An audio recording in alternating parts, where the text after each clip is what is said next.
If you can't stand the heat, get out of the kitchen. If you don't want to be burned, don't play with fire.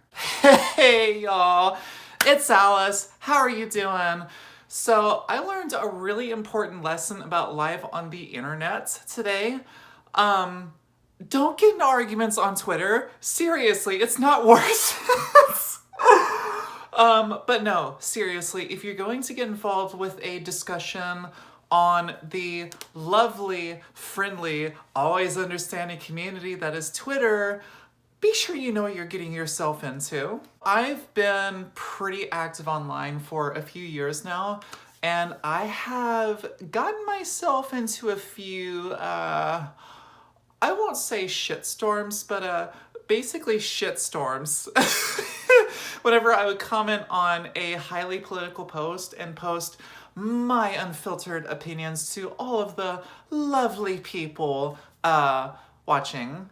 And every time I did that, it may or may not have started something that I desperately wish I could crawl my way out of. And the reason I bring this up is yesterday, CNN posted a tweet affirming their support for puberty blockers, which, listen, I don't trust mainstream media as far as I can throw them, but hearing this from a company like CNN was honestly encouraging. You know, like you look at media in the UK who is still nowadays openly hostile towards people in my community.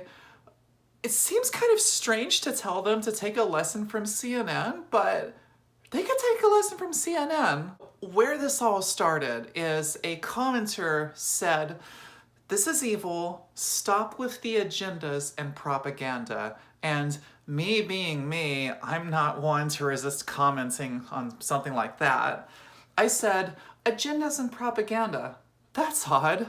I think you misspelled the truth. Trans people like myself are real, and no amount of bigotry from you is going to change that.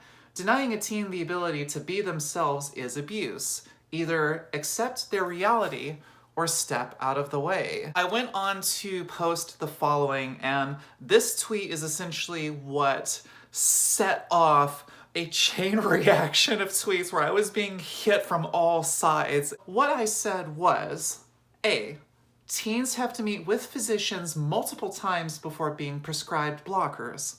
B, blockers are 100% safe, and once they're removed, puberty kicks in like normal. And then C, kids have a strong sense of their gender, but may not have the words to describe it. I knew when I was 5, and I feel like I should have known that a lot of people who follow CNN don't tend to be the most educated on trans issues because the majority of this country is cis. One of the first responses I saw was, "Stop encouraging the drugging up of children. Most of these kids have no choice. It's how they've been raised and conditioned." Which, okay, can we actually cite any cases where parents conditioned their kids to believe that they were trans? Because I'm pretty sure that's not a thing, as far as I know. Anyone? Bueller? Bueller? Thank you, that's what I thought. Someone else commented, sounds like religion to me, which made me think, yeah, the hatred of trans people simply for being different and the refusal to look at a single bit of actual scientific research, yeah, that does sound like a religion. Or actually, wait, no. It sounds like a cult. It's definitely a cult. Which, oh, speaking of a cult, someone else responded, "It's because they are living contrary to how God created them to live. That would make anyone miserable. The same goes for people who live in other sin or lifestyles contrary to God's plan for their life. If you don't know who you are created to be, you'll never be happy." Which is the strangest thing to say, because you're essentially saying, yeah, I get it if you're miserable, if there's this part of you that you can't change, and because you can't be yourself, you kind of want to die. I also love that they added the little hashtag at the end, "You're loved." You're never gonna be allowed to be yourself, but remember, Jesus loves you. And I got the really interesting comment, "Let them be themselves without puberty blockers," which, mate, Do you not understand the first thing about how gender dysphoria and being trans works? If these teens aren't allowed to access these blockers and properly flesh out their gender identity and properly understand themselves, then how can they be themselves? If they aren't allowed to be themselves, they're not being themselves. How is this difficult? I went on after this to say, and these kids 100% have a choice. My parents didn't push me to be trans. I am trans. I knew something was off from the time I was 5 or 6 years old, and that feeling only became stronger over time. Kids understand themselves, let them be themselves, which that's reasonable, I would think. Someone came along and said, we all knew something was off and it wasn't our sex. Something is still off with all of us. It's called being human, which, they're not completely wrong about that, you know? They then said, you are so full of woo with all of your unironic 100%. Puberty blockers are not safe, you uninformed danger to society.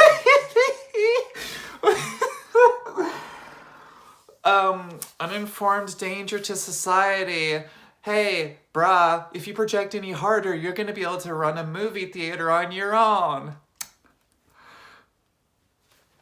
I'm sorry. And the goodness continues. Someone commented and said, I agree, and that's why I'm opposed to all medical treatment. Nature has a plan, and deviation from that plan is some high-octane devilry. That's their actual words.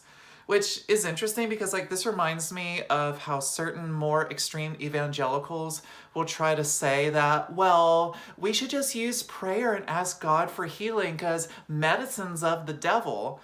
So I'm sure this person, if they were diagnosed with cancer, they refuse chemotherapy, right? Or if they desperately needed a life-saving surgery, they'd refuse that too, right? Because they're opposed to all medical treatment and nature has a plan. And I'm sure it has nothing to do with transphobia. Right. Someone else really started going at it, and there were about 2 hours of just back and forth of complete nonsense. But then someone who was arguing with me finally said, okay, transphobe. This person commented, yeah, proud of it too, which... So, you're proud of supporting discrimination against human beings simply because they're different from you. Okay, cool, great human being. I responded, do you celebrate every time a young trans person kills themselves because every opportunity for treatment, support, and healing was taken away from them? It's gonna be really hard for you to say you're proud of that and be like, well, I also care about the kids. Do you really though?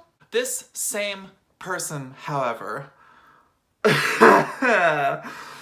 they're either one of the most delusional alt-right trolls I've ever seen, or it's the bot that's just regurgitating the same stale talking points over and over again ad nauseum, because they started saying things like, and this is an actual tweet, trans people aren't real.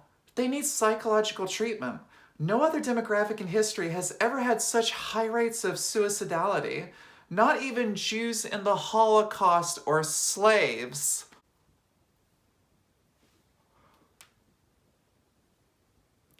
What?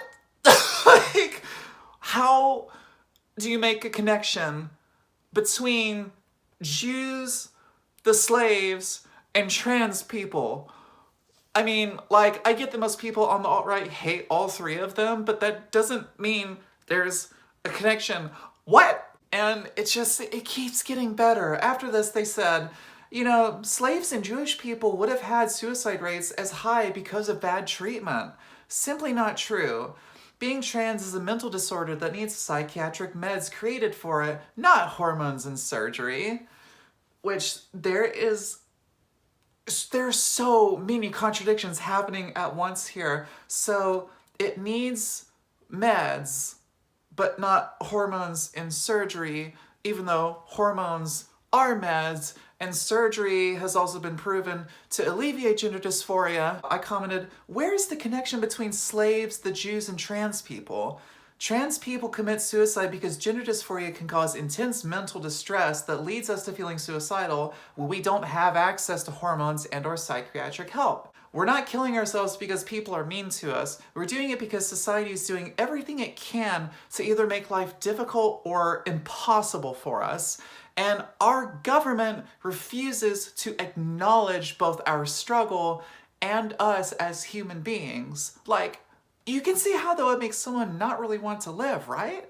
A few minutes later, literally a few minutes later, someone said, well, what if a 9-year-old wants the surgery? Wouldn't denying him the surgery be, I don't know, transphobic? If they're old enough to know they need puberty blockers, then definitely they're old enough to demand for surgery. It's only a doc's wisdom that prevents it.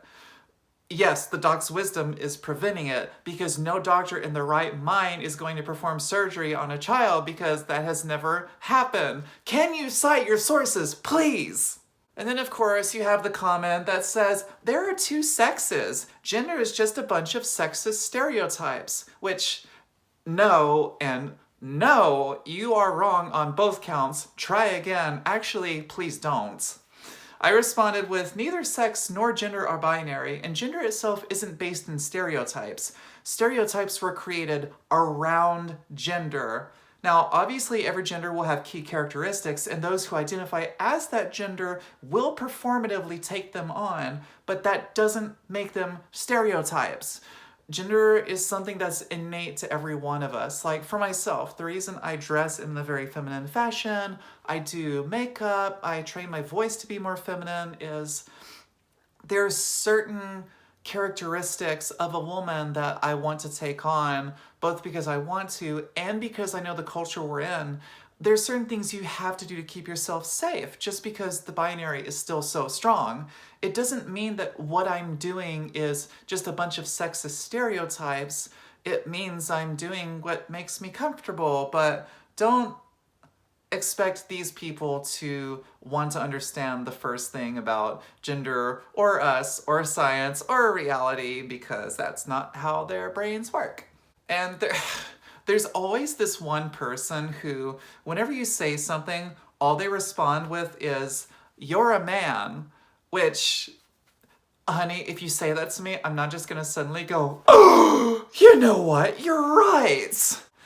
Someone who was arguing with me responded with, nah, and then this person came back and said, facts don't care about your feelings, sweetheart, which if there is one catchphrase that pisses me off more than any other, it's the facts don't care about your feelings, which it's hilarious whenever you hear people on the right using this saying, because I'm like, okay, well, none of what you're doing is coming from actual research or facts. You are literally just using your feelings because you're like, trans people, icky. I don't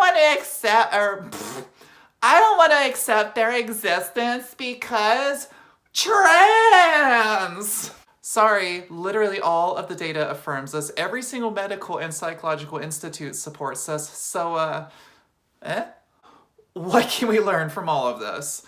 First off, don't try to argue with transphobic people. I think there's like a line that you have to draw when you can tell someone is open to discussion and learning, or they are so dug in that they're not going to listen to you. And like, especially once these talking points start flying and you're like, I've heard these on every other episode of Steven Crowder, Ben Shapiro. Like once those kind of things start coming at you, just into discussion, it's not worth it, y'all. Seriously, you will save so much time and breath. It'll be less stress on you.